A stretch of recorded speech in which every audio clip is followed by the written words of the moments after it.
Hello, everybody. Hello. It's your boy, JD, the Moneymaker, coming to you today, Moneymaker Monday on a Tuesday. So first things first, I want to acknowledge the fact that I've been in breakdown with you guys. I've been very busy with work-related stuff, business-related stuff, working on flipping a house right now in Stamford, Connecticut, among other things. But at the same time, I wanted to just take responsibility and say I'm sorry. I apologize. A lot of people have been asking me, when are we going to do the next Moneymaker Monday? And I gave my word to doing it this week. And I'm coming to you one day late. And sorry about that, but here we are. And it's one of the things I'm working on is working on the business and not in the business. Trying to delegate and trying to come up ways to work smarter, not harder.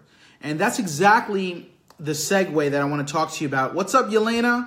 That's the segue that I want to talk to you about is about working smarter, not harder. The mindset, the millionaire mindset that you get to have when you're doing business. And Yelena, what's going on?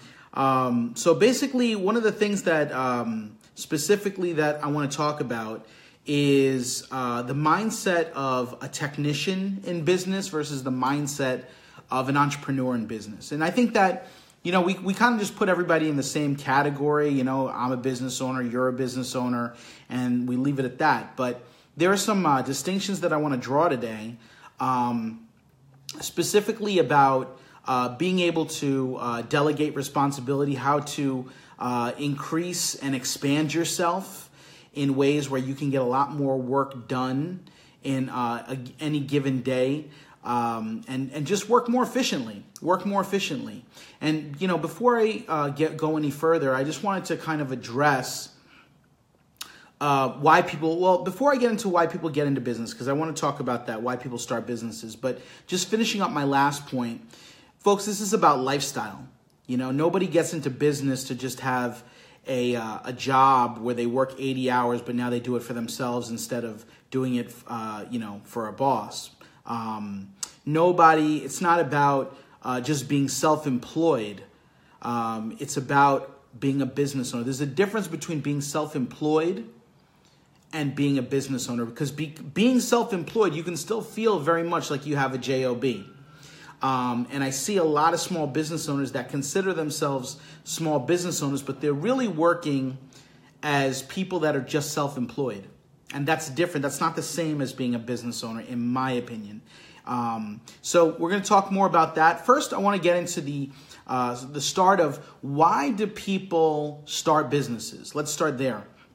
So generally, people that start businesses are people that maybe have identified something that they're good at, maybe like a skill, like, they became really good at being an electrician or a plumber, or, they got into law because that was something that was very easy for them to attain, like that type of knowledge came very easy to them. And at the same time, it doesn't make them a business owner just because a particular skill set. For example, maybe you grew up as a kid and you saw your dad, and let's say he was a dentist. And because he was a dentist, you decided to be a dentist. You were like, I've seen my dad be a dentist his whole life, and I'm going to grow up and be a dentist. And that's how they pick their career. And I see it time and time again. And, the guy could grow up, that kid could grow up and become a great dentist, but he may not have skills in hiring people. He may not have skills in how to become a good administrator or how to delegate that responsibility. So he might be good at being a dentist, and at the same time, that doesn't merit him having a dental practice. So oftentimes we see small business owners struggle. They do very well at what their skill is, like why they got into business in the first place, but they struggle in other areas that they're not so-called experts in areas that they don't know how to hire. They don't know how to outsource. So that's kind of like the small business owner mentality is, I'm going to do what I'm good at, what my skill set is, and then the rest of it I'll figure it out. I'll just figure it out. So that's kind of like in general what goes on. That's kind of like the general struggle for business owners. What's up, Ingrid? So basically, what we're going to be talking today is about really more like the business of business, not so much just the skill that people have that justifies them getting into a business of a certain skill, but really the business of business. And really what it boils down to, I was thinking about how to kind of boil this down. When I talk about the business of business, really what I'm talking about is a mindset. Really, it's a mindset. And it's the difference. There's a very famous book. It's called E-Myth. Some of you might have heard of it. Great writing. And it talks about the distinction of a business owner, like an entrepreneur, versus a technician. A technician meaning a small business owner who operates his business as a technician, not as a business owner, but as a technician. So we're going to be talking a little bit about that. But before we get into that, let's talk more about this mindset.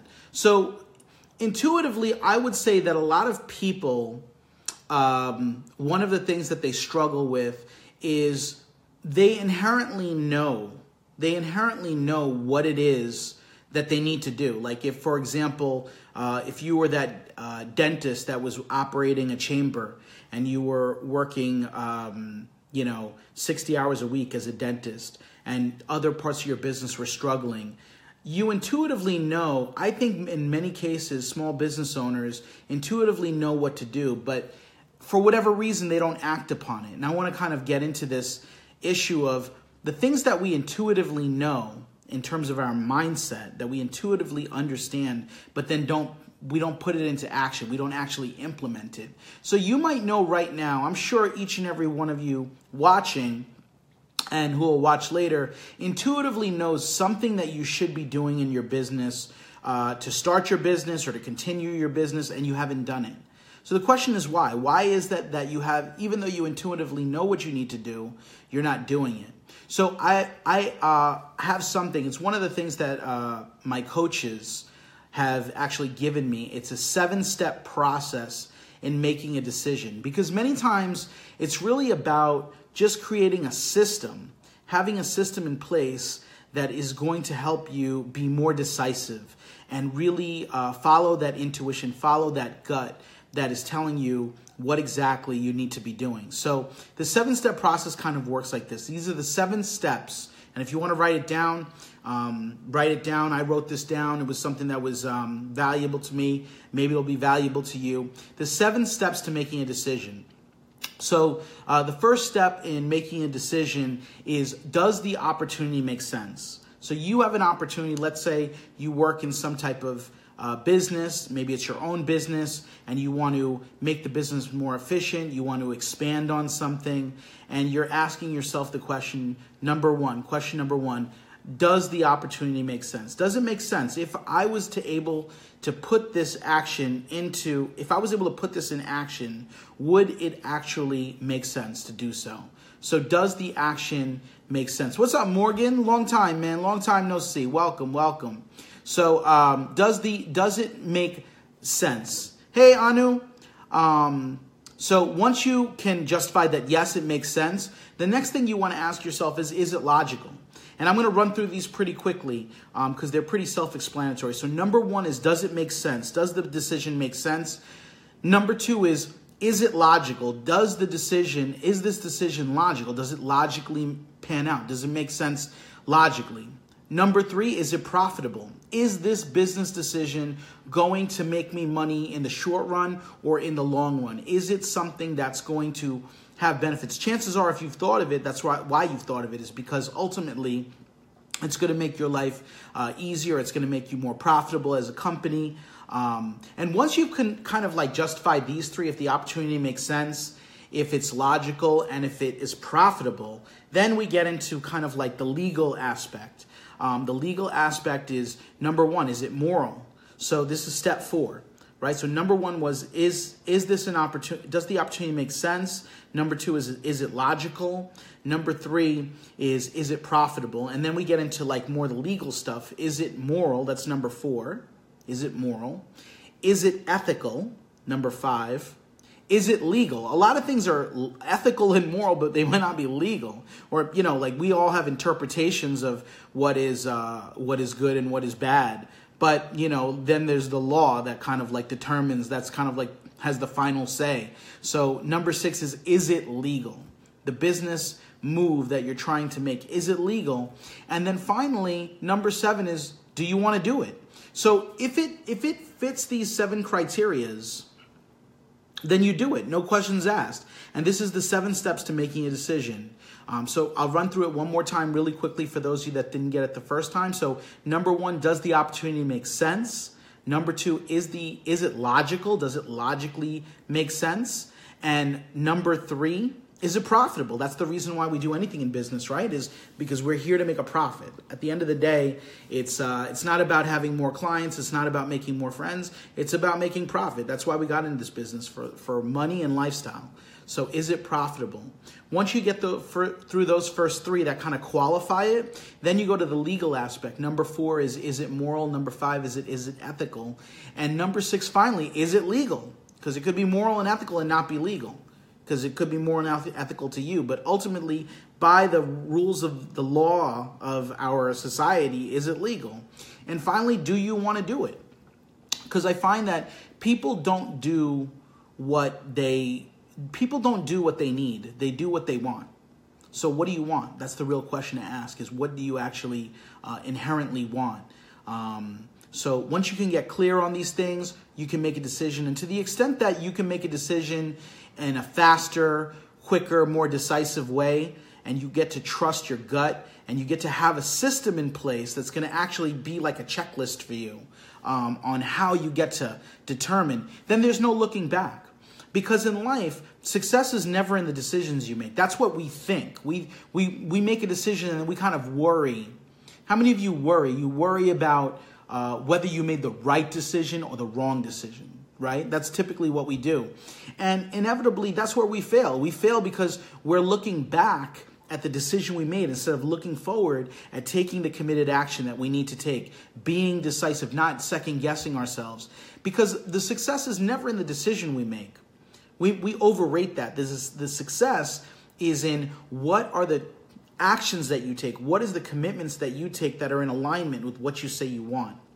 So long after you've made that decision, what are the actions that I'm going to take around that decision to make it the right decision, to make it the successful decision? So that's one of the things that I wanted to just kind of introduce to you, is the 7 steps to making a decision. And then really want to talk to you a little bit about this writing about the E-Myth. It's a very famous writing piece, E-Myth. You guys can look it up. And it really talks about the different mindsets in business.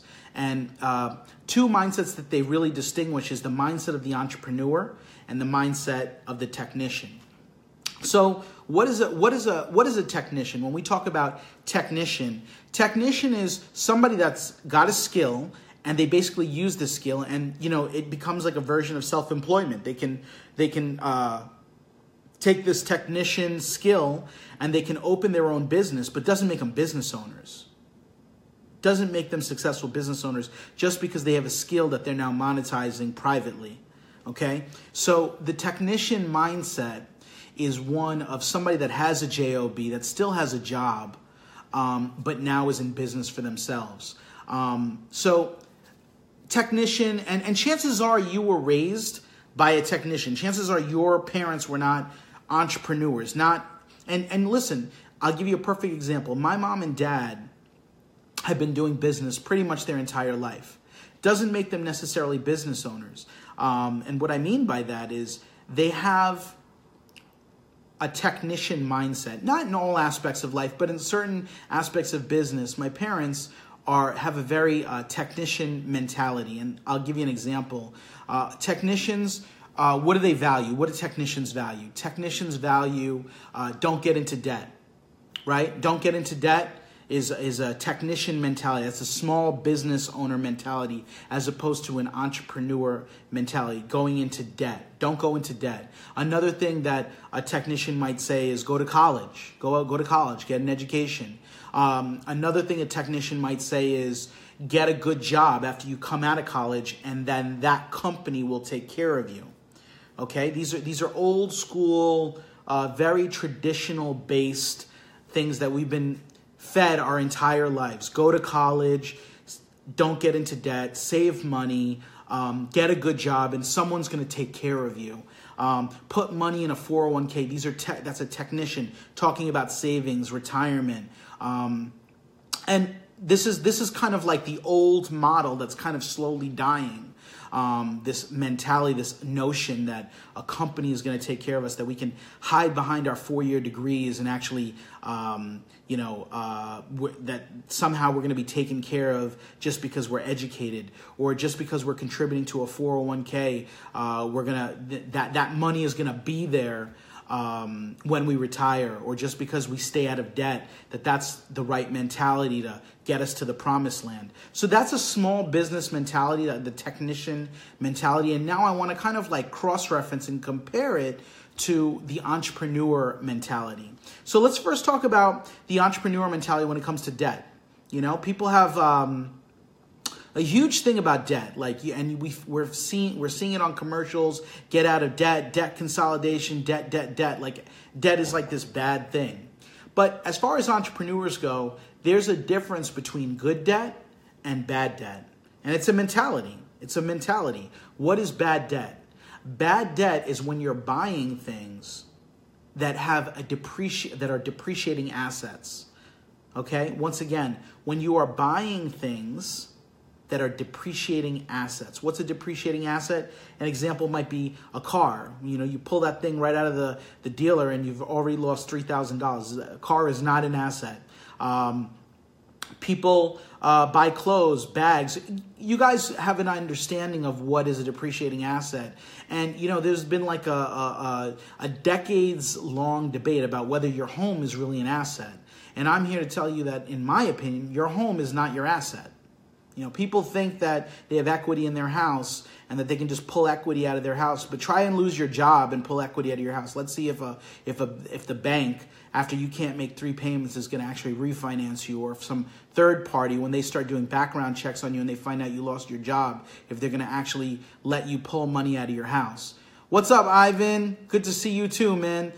Yes, always on the grind. You already know it, baby. You already know it. So basically, people have this false notion that my house is my sanctuary. It's going to take care of me. It's an asset. It's my biggest asset. And at the same time, I'm here to tell you, try not making a house payment for like 3 months and see what happens, and see if your house is really an asset. And I think you'll be surprised at what you see. So there's a distinction between good debt and bad debt. And it has to do with depreciating assets versus appreciating assets. So if you're buying something and you're putting yourself in debt to buy an appreciating asset, an entrepreneur will look at that as a positive debt, as a good debt. So what's the example of that? Maybe buying stocks. If you have a good idea about a stock, or buying property could be a good debt. So anything that's an appreciating value typically is a good debt. Inventory for your supply business, maybe even educating yourself can be a good debt, depending on what you are educating yourself on. I mean, people are putting themselves into debt to go to colleges. People are spending 6 figures to make 6 figures, right? If you're a lawyer, if you're a doctor, you're putting yourself in debt 6 figures so you can come out the other side making 6 figures. Right? So there's a difference between good debt, bad debt. Also, the mentality of credit cards. When you think about the entrepreneur way of looking at credit cards, it's not necessarily a negative thing.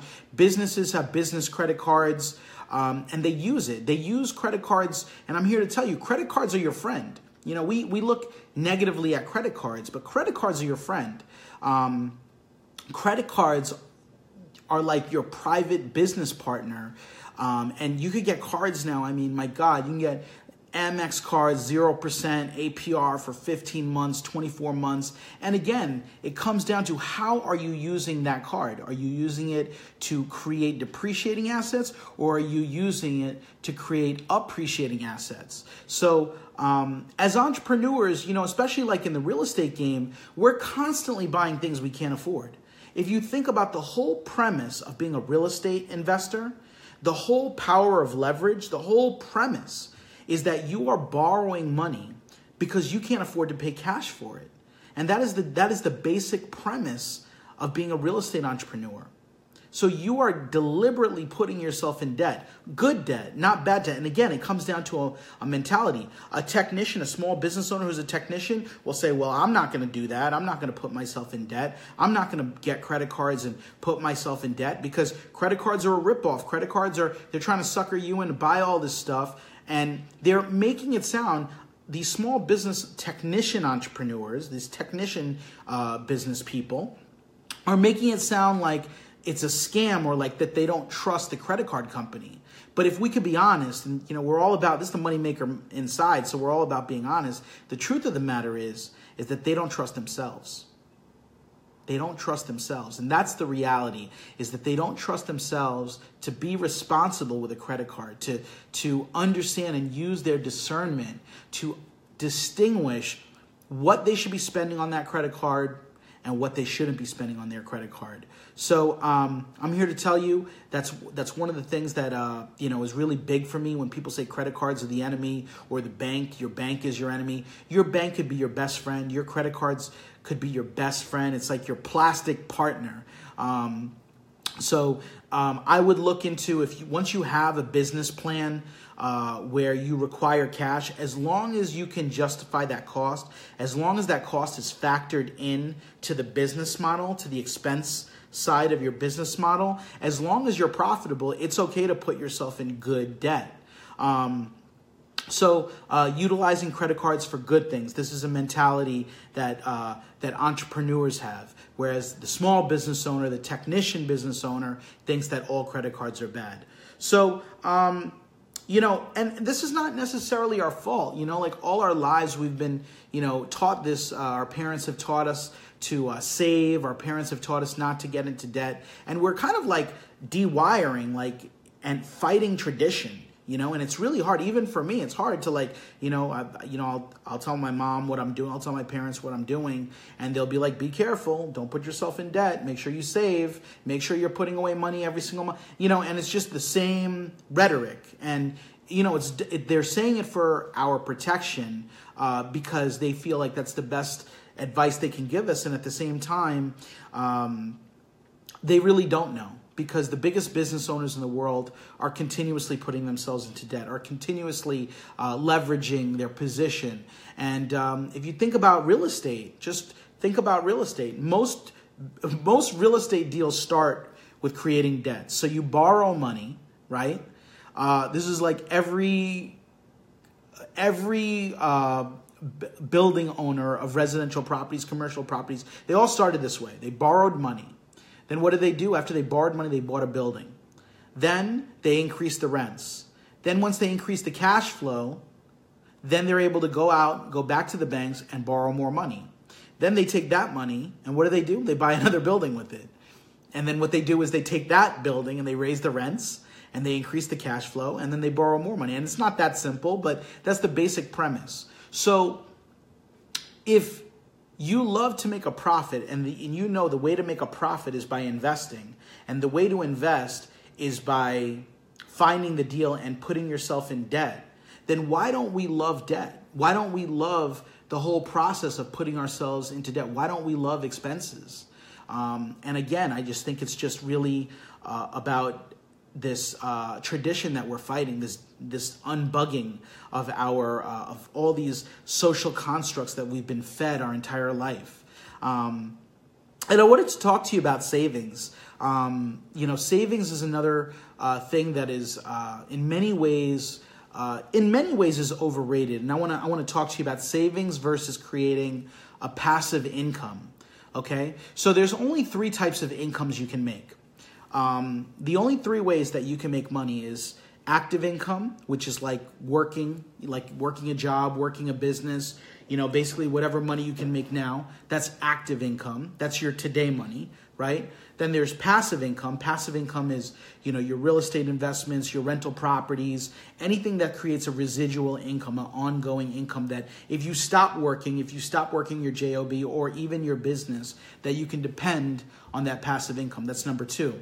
And number 3 is interest income. So what is interest income? Interest income could be money that you have in a CD, money that you have in savings. And, obviously, you don't have to be a genius to know that CDs aren't giving almost anything now. I mean, like just about anything would be better than putting your money in the bank right now, right? Now, most people try to solve their financial problems with either one or two of those solutions. Either they try to make money, active money, and number 3, they try to make money through interest. And somehow this number 2 gets skipped. So what is number 2? Number 2 is passive income. So, I'm a big proponent of spending money and not saving money to create that passive income.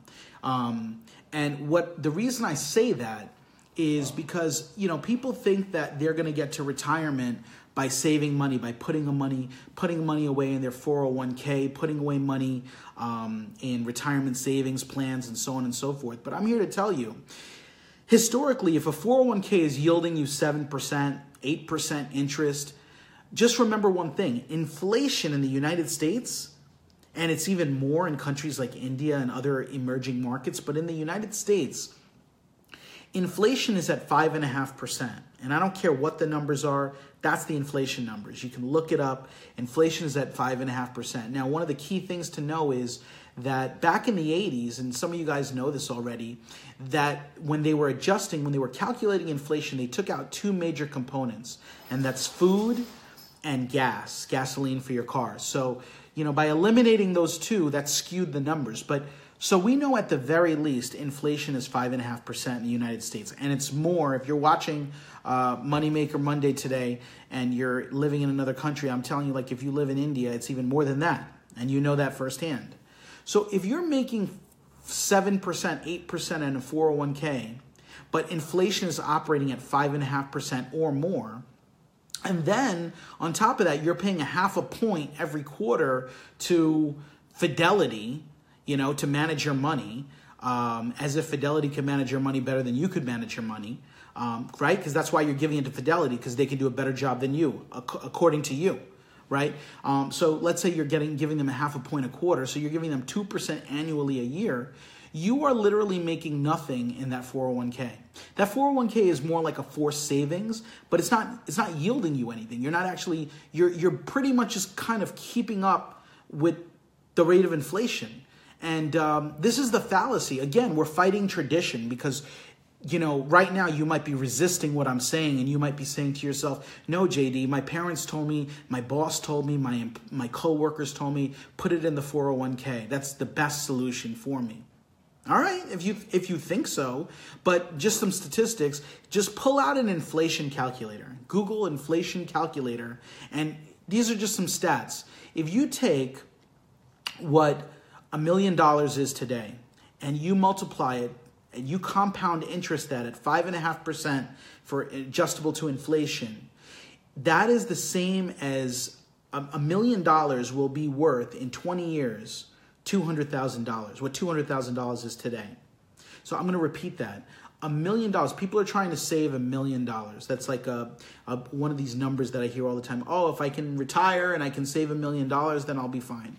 Really? You think you'll be fine? $1 million in 20 years is going to be worth $200,000. Because again, it's not about the amount of money you have. It's about the buying power that the money represents. So, people are living under this fallacy that by saving money that they're going to, somehow be good, that $1 million today is going to be what $1 million is 20 years from now. You're living in a fantasy world. You're literally living in a fantasy world if you think that's true. Just to give you an idea of food cost, if you say a husband and wife, retired, eating 3 square meals a day, not even out, like just cooking at home, let's say that's $30 a day, $15 a person, $30 a day. They're cooking at the house. In 20 years, $30, that $30 is going to be $87. That's the equivalent. So you're going to need $87 a day just to eat, to pretty much just make by with what you're spending right now at $30 a day. So, and how could you save enough if you want to live on $100,000 a year income right now, and you know that you have to make $300,000, that it's going to take $300,000 20 years from now to have that $100,000 a year lifestyle, and you don't even make $300,000 a year now, how are you going to save $300,000? You don't even make $300,000. So, I think that there's something to be said about depending on these mutual funds, on these 401ks, and burying your head in the sand like things are going to be like Fidelity is going to take care of you, like the government's going to take care of you. So what I like to really focus on, and this is just, again, my 2 cents, is the second way of making money. So we said there's 3 ways to make money. One is active income, one is passive income, and one is interest income. So most people are trying to make money in active income with their job or their business. They're skipping passive income, and they're going right to number 3, if they're lucky, and they're putting some money away in a savings plan, a retirement, a 401k, something like that, with the hopes, what's up, Sue? With the hopes that 401k or that retirement plan is going to somehow save them in 20 years, in 30 years when it's time to retire. And what I'm a big proponent of, and, just take this with a grain of salt. This is just advice. You don't have to, I'm not your financial planner. You don't have to listen to what I have to say. But I am a big proponent in, rather than focusing so much on saving and putting away for retirement, what if you were able to invest the money and even put yourself in debt to buy the right deal, to get into a vehicle that's going to actually be inflation proof? And that's really why I love rental income. There's great deals all over the country where you can invest in rental income. But again, this is the entrepreneur mindset. This is not the technician, small business owner mindset. This is the entrepreneur mindset that goes against tradition, that goes against the fact that getting into debt is bad. No, it's not bad. That using credit cards is bad. That using that the bank is your enemy. See, once you can work against that, you can change your mindset and start to think like an entrepreneur, start to think like a big business owner. Then you can start to see that there are rental properties that you can get amazing cap rates at. Properties in places like Macon, Georgia, places like Memphis, places like Tennessee, places like Texas, even in the Northeast, places like Bridgeport, Connecticut, where you can buy like a house for like you could buy a multifamily house for $150,000 and buy a 3-family and rent out 3 apartments and get $800 for each apartment. You can go to Orlando, major cities for high cap rates, by the way. Macon, Georgia, Memphis, Orlando, Jacksonville, and Tampa. Those are all 3 good ones in Florida, where you can literally buy a house for like $100,000, $150,000. And again, you're not putting down $100,000. You're borrowing $100,000. You're putting down $10,000. You could even get an equity partner and get him in the deal to lend you to loan you the money to initiate the deal. And you can borrow the rest and still create cash flow, still create positive cash flow with multiple tenants paying you. So, no one taught you that in school. So what I'm talking about is a little counterintuitive for most of you, because this wasn't what we were taught in school. We were taught to save. We were taught that get a good job, that companies are going to take care of us, that we'll work for a company for 40 years and then that company's going to take care of you. I've got news for you, and then most of you know this already. I'm not telling you something profound. Most companies are going to look to replace you. Once you turn 50, 60 years old and you're making too much money, they're going to try to replace you with somebody who's half your age. And when they replace you with somebody that's half your age, they're going to pay that person half of your salary. Now, what are you going to do after that? If you still think that companies are looking out for you, just look at the statistics today. There are less jobs than ever before. More work, but less jobs. So how do you square that out?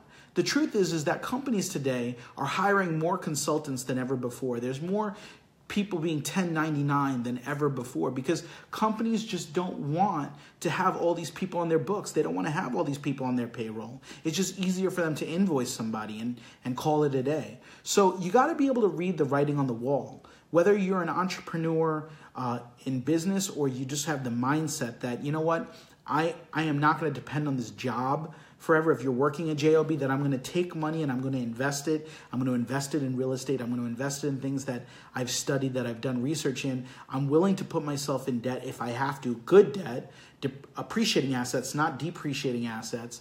And I'm willing to fight against the social norms, fight against all this tradition that's telling me that savings is good, debt is bad, that retirement savings, put it in a 401k is good. You want to know something crazy? The guy, you can YouTube this. The guy who actually created the 401k system, his name is Ted Benna. So Ted Benna created the 401k system decades ago, and he gets on YouTube and he says, they call it the father of the 401k. He regrets the day that he created the 401k system. He regrets the day that he created the 401k system, because he says that basically what he created is not what it is today. And now he's even worried about his retirement. He's even saying that he can't retire. This is the guy who created the 401k system. Just YouTube it, Ted Benna, the father of the 401k. So as entrepreneurs, we're not going to depend on our 401ks. We're not going to depend on savings. We're not going to depend on a job that's going to have us employed for the next 40 years. We're not going to depend on that. We're going to depend on this. We're going to depend on this, and we're going to depend on this. We're going to use our brains for what it is that we intuitively know. We're going to go through the 7 steps. Is it, when we're making a decision, every entrepreneur gets to be decisive. So the 7 steps of making a decision. Number 1, is this an opportunity? Number 2, is it logical? Number 3, is it profitable? Number 4, is it moral? Number 5, is it ethical? Number 6, is it legal? And finally, the 7th one is, do you want to do it? And if the answer to all 7 is yes, then there's nothing else to decide. The decision has been made. And that's how we make decisive decisions. Business owners, billionaires, one of the things that you'll find about all billionaires, is that they're extremely decisive. They go through their checklist of whatever system they've created to make a decision. And once it clears all 7 or however many checklists, they make the decision. And that's it. It's as simple as that. And then they move on. And they never worry about whether it was the right decision or the wrong decision. They don't look backwards. They look forward, and they start taking committed action that's in alignment with what they want, that makes that decision successful. It's only your actions, the consistency, the commitment to making that decision successful through action, that's going to ultimately win the game of life. So, at the end of the day, these are some things I just wanted to share with you. Hey, Anando. These are some things I wanted to share with you about the difference between a small business owner and a big business owner. The difference between a technician, a person that has a skill that just kind of like gets into business, versus the person that takes that skill and improves on it and starts working on the business, not just working in the business, but working on the business. And, I'm here to say that, I'm a work in progress just like everybody else. And, it's something that I struggle with, the social norms of society. So I don't want anybody to think that this is something where, hey, Anando. Hey, Daisy. So basically this is something that we all on some level struggle with, trying to dewire and uncode all these social norms. But I guess the final thing I'll leave you all with is, really think for yourself. Think about it logically, and think about, if I can get a credit card that's going to give me 0% APR for 24 months, and if I can borrow $10,000 and I know that I can put that into a business that's going to make me money, then would it be worth it to do that? And it's not about trusting whether the credit card company is a scam or not. It's about trusting yourself and trusting your idea and trusting your plan. Is your plan viable? Is your plan really lucrative? Have you done your due diligence? Have you done your homework? Because at the end of the day, the entrepreneur mindset is cost is nothing. It's not about how much things cost. If you factor the cost into the business model, it's not about what things cost. We're not about cost, we're about profit. At the end of the day, we are about profit. If you can put the cost in and you can factor it into your business model and still make a profit, hey, nobody never got broke making a profit. So if you can make a profit, then more power to you. So that's it for today. Today was about sharing about the mindset of the millionaire mindset, the mindset of going from being a small business owner, from being a technician, like they talk about in the E-Myth, and being that entrepreneur that you are destined to be, that you are designed to be. So fight those social norms, think for yourself, and ask yourself, is there anybody that's going to take care of me other than me? You are your own Social Security. You are your own retirement plan, and nobody is going to make a decision for you better than you can make for yourself. The greatest days of your life lay ahead. As always, I love you, and I'll see you at the top.